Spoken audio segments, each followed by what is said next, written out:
Hi BookTube. I'm back with another currently reading. It's a easy video to do. That's really all I've been taking the time to do. I'm trying to get away from the I don't have time for this and translating into it. I'm not taking the time to do this. So yeah, oh, this is my new addition to the bookshelf. So that's pretty cool. So some stuff I've finished recently. I finished the Bible, a biography. Fascinating. I knew quite a bit about the construction of the canon and all that, but this talks about like right from the beginning of the Old Testament how it was put together. So it was pretty cool. That's what it's about. The construction and the influence on and of the Old Testament and the New Testament, the Bible as a whole. Yeah, I'm just gonna open up to a random page flag thing and read what I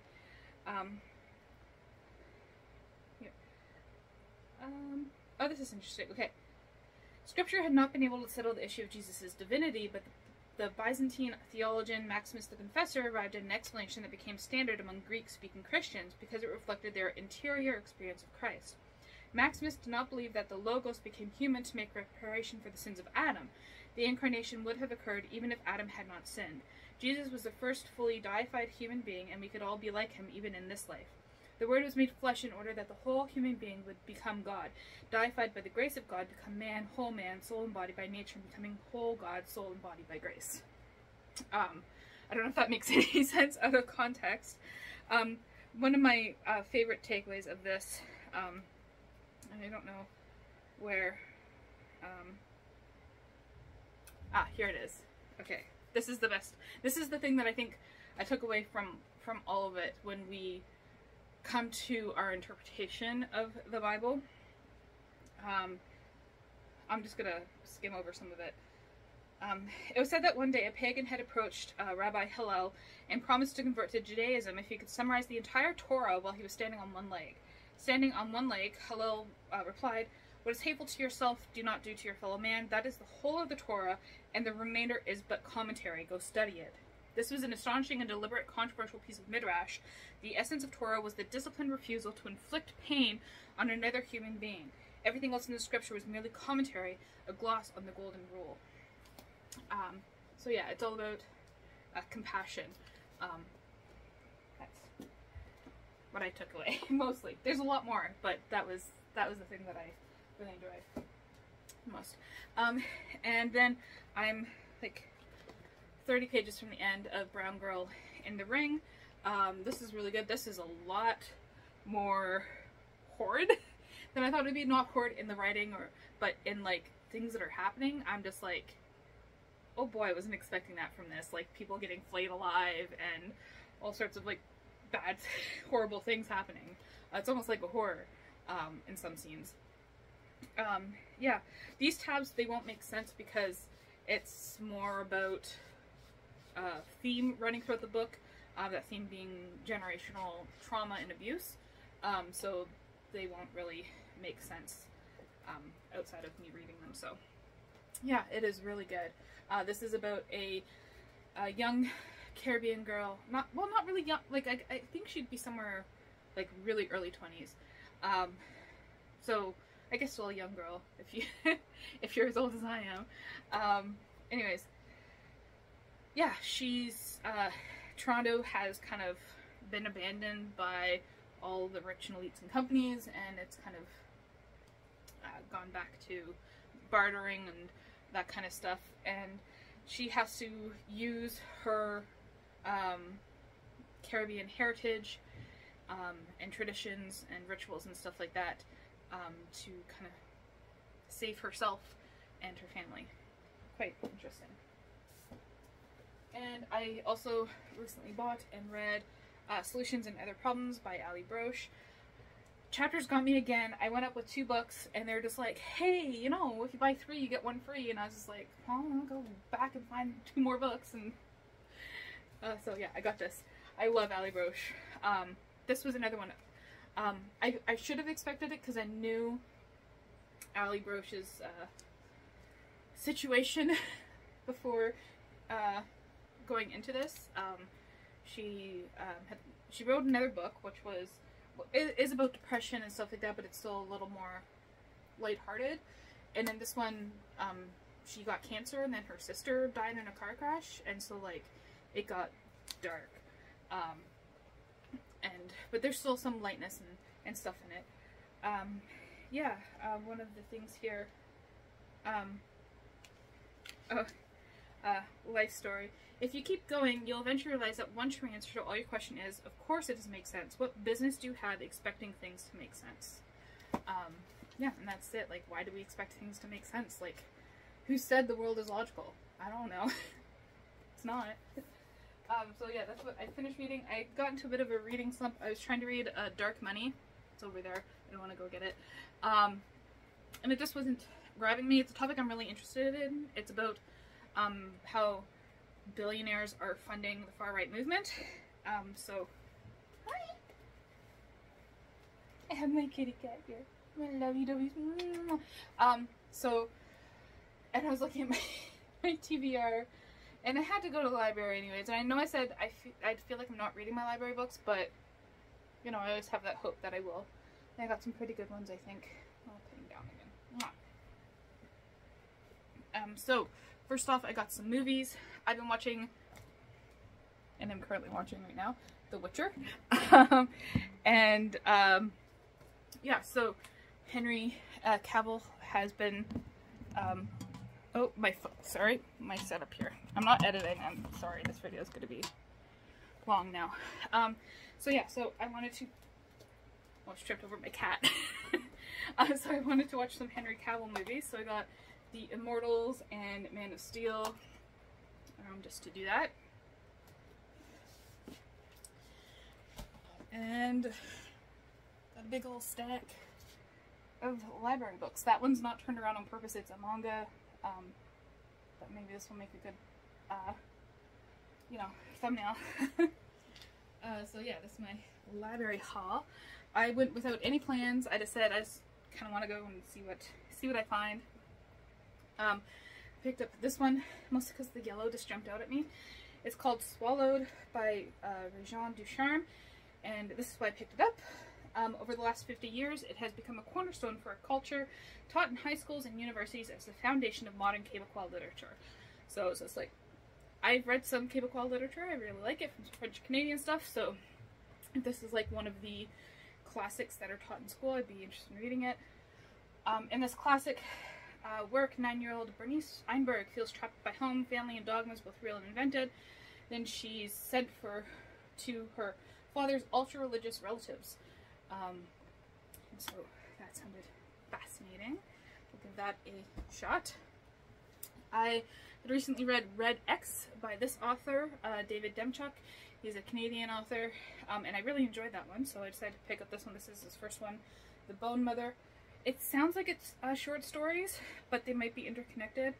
And then there's like different images.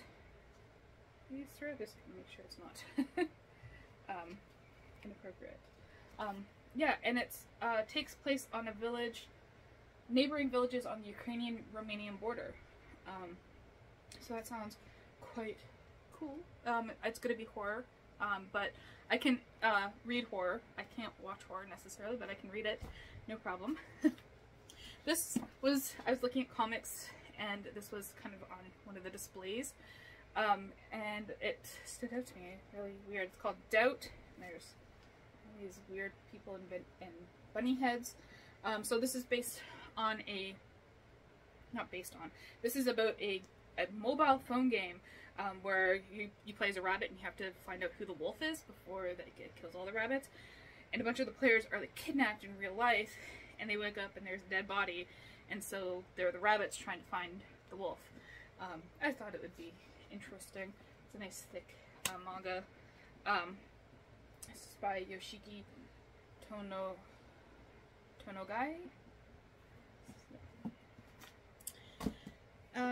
And it's all mixed in. And then I got this one, Your Happiness Was Hacked, Why Tech is Winning the Battle to Control Your Brain and How to Fight Back.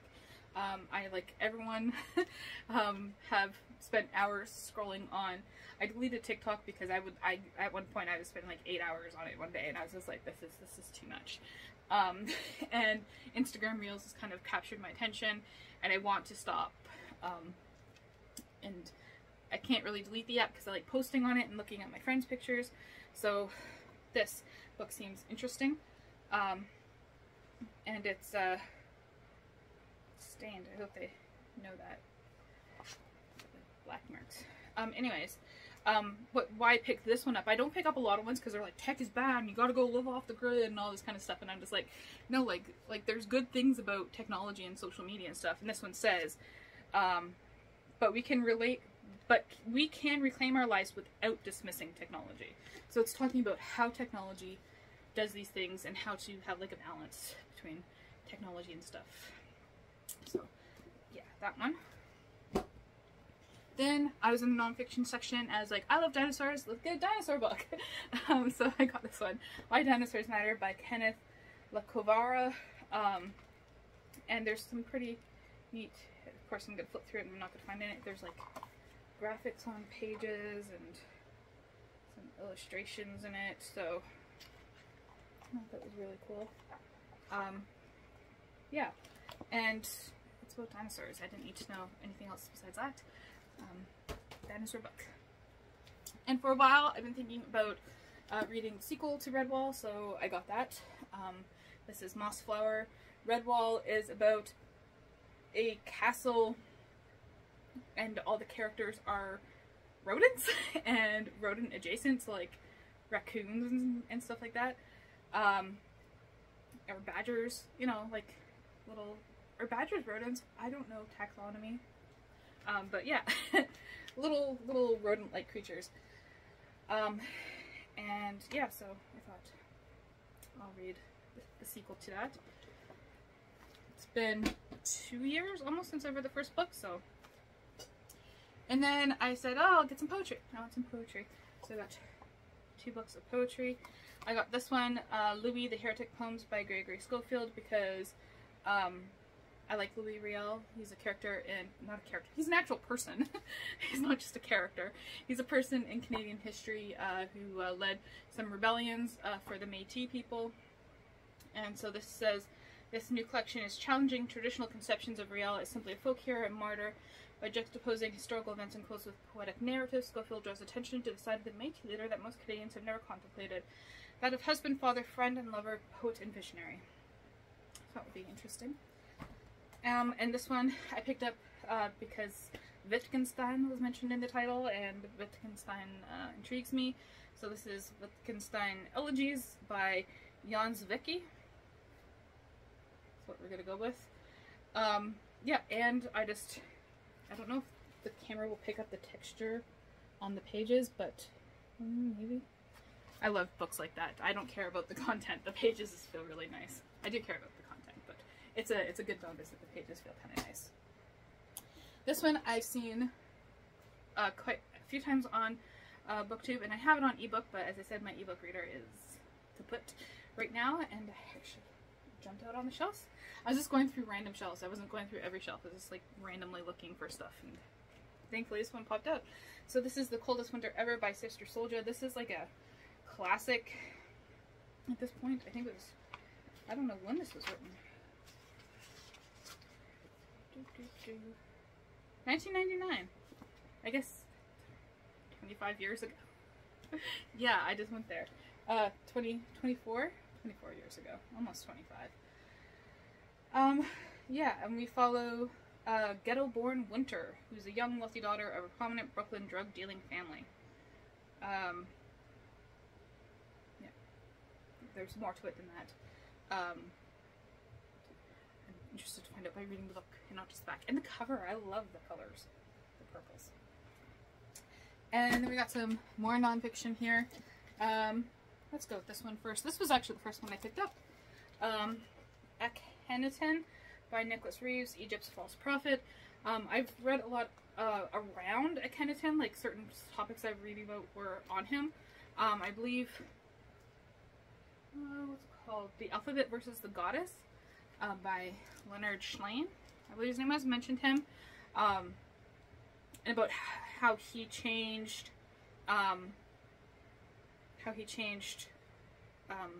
literacy, and then other books mentioned about how he was trying to introduce monotheism to Egypt, and then there's theories about this pharaoh actually being female, and so like there's lots of interesting drama around this person.